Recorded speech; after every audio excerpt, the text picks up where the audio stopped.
Tyron, pwede ba tayong mag-usap? Magsabi ka nga sa akin ng totoo. Si Junjun ba yung una ng away sa'yo? Ibig sabihin, totoo lahat ng sinabi nila. Ikaw yung nangungunang mang-away at hindi si Junjun.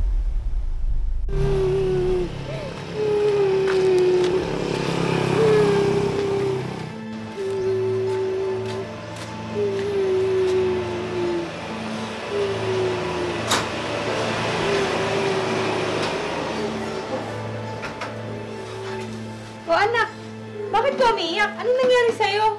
Sinaktan po ako ni Junjun. Yung apo ni Aling Lisa? Opo, Nay. Naglalaro lang po kami kanina, tapos bigla niya po akong sinaktan.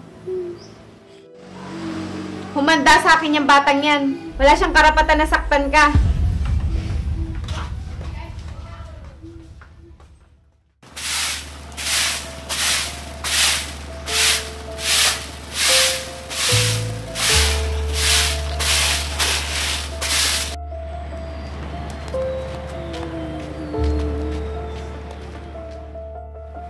Aling Lisa? Aling Lisa? Aling Lisa? Aling Lisa? Sino yung sumisigaw na yun? Aling Lisa! Lumabas ka dyan! Aling Lisa! Aling Lisa! Bakit bang ingay-ingay mo, Ruby? Kakaya sa mga kapitbahay. At bakit ako mahihiya? Nasaan ang apo mo? Ang lakas ng loob niyang saktan yung anak ko! Ano ba yung sinasabi mo? Hindi sinaktan ni Junjun ang anak mo. Umuwi ng bahay si Tyron at nagsumbong na sinaktan daw siya ng apo mo!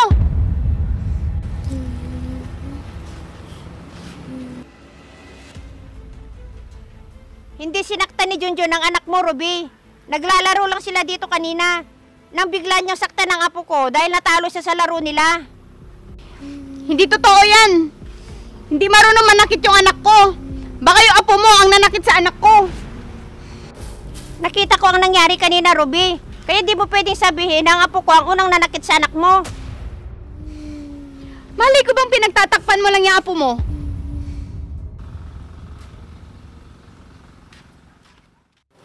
Maniwala ka naman sa akin, Ruby. Totoo pong sinasabi ni Lola. Si Tyron po ang unang nanakit sa akin. Ayaw po kasi niya nagpapatalo sa laro, kaya nagalit siya sa akin. Hindi ko pinalaking ganyan yung anak ko.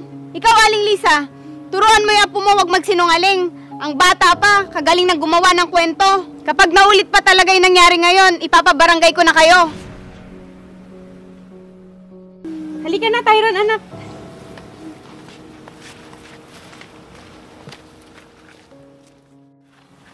Nagsasabi naman talaga ako ng totoo, Lola, na si Tyron ang unang nanakit sa akin kanina. Oo, Apo. Alam ko. Dahil nakita ko ang nangyari kanina. Hayaan na lang natin sila. Sa susunod, huwag ka na makipaglaro kay Tyron para makaiwas tayo sa gulo. Opo, Lola. Ayaw ko naman po talaga siyang kalaro. Siya lang po yung laging pumupunta dito sa bahay. Tara na sa loob. Sige po, Lola.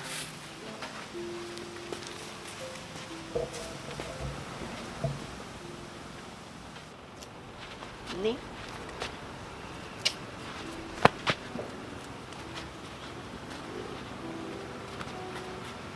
Ni?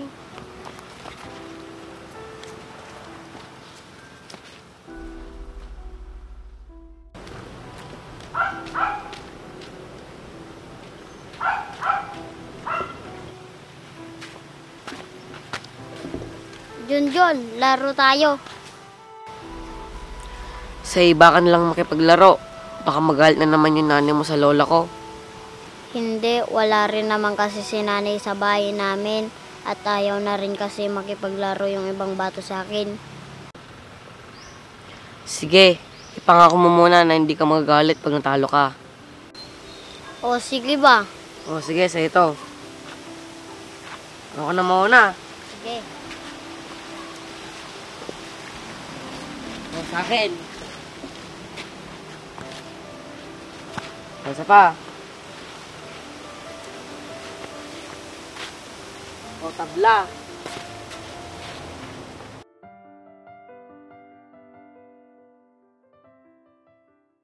Ano ba yan? Lagi mo na lang ako tinatalo. Ang daya-daya mo naman kasi.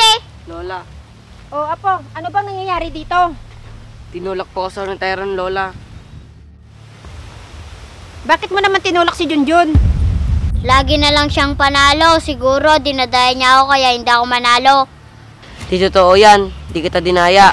At isa pa, nangako ka kanina na di ka magagalit pag natalo ka. Sabi ko naman kasi sa'yo na huwag ka na makipaglaro sa kanya. Sorry po, Lola. Wala na po kasing ibang batang nakikipaglaro sa kanya. Kaya pinagbigyan ko po na makapaglaro kami. Oy, hindi totoo yan. Ikaw ang namilit sa akin na makipaglaro sa'yo. Sige na po, umuwi ka na lang doon sa bahay. At ikaw naman, Tyrone, umuwi ka na din doon sa inyo. Sige na, Tyrone. Oh, anong nangyayari dito? Anong ginawa nila sa'yo? Sinaktan ka ba nila? Nagkakamali ka, Ruby. Hindi namin sinaktan si Tyrone. Ang totoo nga niyan, tinulak ni Tyrone ang apo ko. Totoo ba yun, anak? Hindi po, Nay. Pumayag na nga po ako makapaglaro sa kanya tapos inaway niya na naman po ako. Di ba pinagsabihan na kita na huwag ka makipaglaro sa batang yan? Pinilit niya po kasi ako dahil sabi niya wala na daw po siyang ibang kalaro. Nagsisinungaling ka, Tyrone. Ikaw ang lumapit sa akin kanina para hayain ako maglaro. Hindi mo kasi tinuruan ng tamang asal yung apo mo. Sa bagay, ano pa bang aasahan ko? Lumaking walang magulang yung apo mo. Nagkakamali ka, Ruby. Kahit lumaking walang magulang ang apo ko, napalaki ko naman siyang mabuting bata. Tama ba sa paningin mo na manakit siya ng kapwa niya? Yang anak mo ang kausapin mo. Hindi maganda na kalakihan niya ang ganyang pag-uugali. Harap-harapan ng nagsisinungaling yung anak mo, hindi mo pa alam?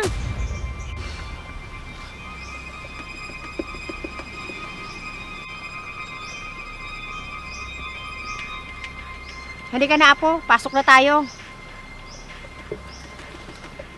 Halika na, Tyrone. Huwag ka na makikipaglaro ulit dyan, ha?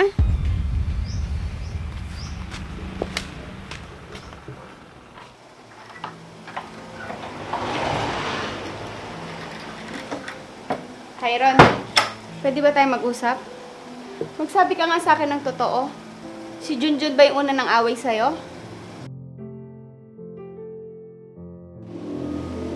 Ibig sabihin, totoo lahat ng sinabi nila. Ikaw yung nangungunang mang-away at hindi si Junjun. Bakit mo ginawa yun, anak? Di ba lagi kitang pinagsasabihan na masamang makipag-away at huwag ka magsinungaling? Naiinggit kasi ako sa kanya, Nay. Lagi na lang siyang gustong kalaro ng mga bata dito sa atin. Ayaw naman sa akin. Hindi mo ba naisip, anak? Baka ayaw nila sa'yo dahil may dahilan? Nagagalit po kasi ako pag natatalo ako. Kaya po nasasaktan ko sila. Sa tingin mo ba, anak, tama yon? Hindi po, Nay. Kaya dapat, anak, kung gusto mong makipaglaro sila sa'yo, baguhin mo yung ugali mo para hindi ka nila layuan. Walang masama kung matalo ka. Ang mahalaga, masaya ka at nag-enjoy ka kasama ng mga kalaro mo. Opo, Nay. Pasensya na po kayo na nagsinungaling ako. Huwag ka sa akin humingi ng pasensya, anak. Kay Junjun at sa lola niya. Halos mag-away na kami ng lola niya sa kasalanan na ikaw ang may gawa. Pasensya na po ulit, Nay. Hayaan niyo po, bukas na bukas, pupunta po ako sa bahay nila para humingi ng tawad kay Junjun at sa lola niya. Tama yan, anak. Humingi ka ng tawad sa kanila.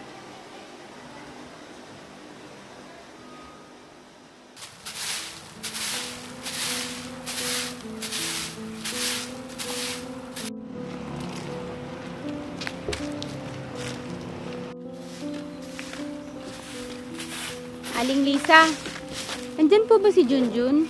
Oo, bakit? Gusto ko po sana siyang makausap. Tungkol saan ba yung sasabihin mo? At ako na lang magsasabi sa kanya. Gusto ko po sanang humingi ng tawad sa kanya at sa inyo din po. Bakit kaya biglang bumait ang batang to? Sandali lang at tatawagin ko si Junjun.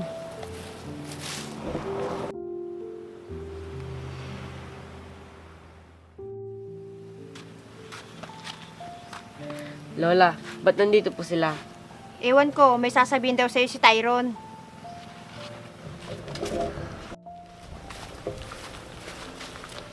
Ano pong ginagawa niyo rito? John, gusto ko sanang humingi ng tawad sa'yo. Ako naman talaga ang unang nag-away sa'yo at nanakit. Sige na po. Oo, Tyrone, ayos lang yun, pinapatawad na kita. Basta, huwag mo lang ulitin ah. Oo, John, basta makikipaglaro ka na ulit sa akin. Oo, Tyrone, tara, maglaro na tayo. Sige. Pasensya ka na ulit, Aling Lisa. Huwag mo nang isipin yun. Ang importante, nagkaayos na yung mga bata.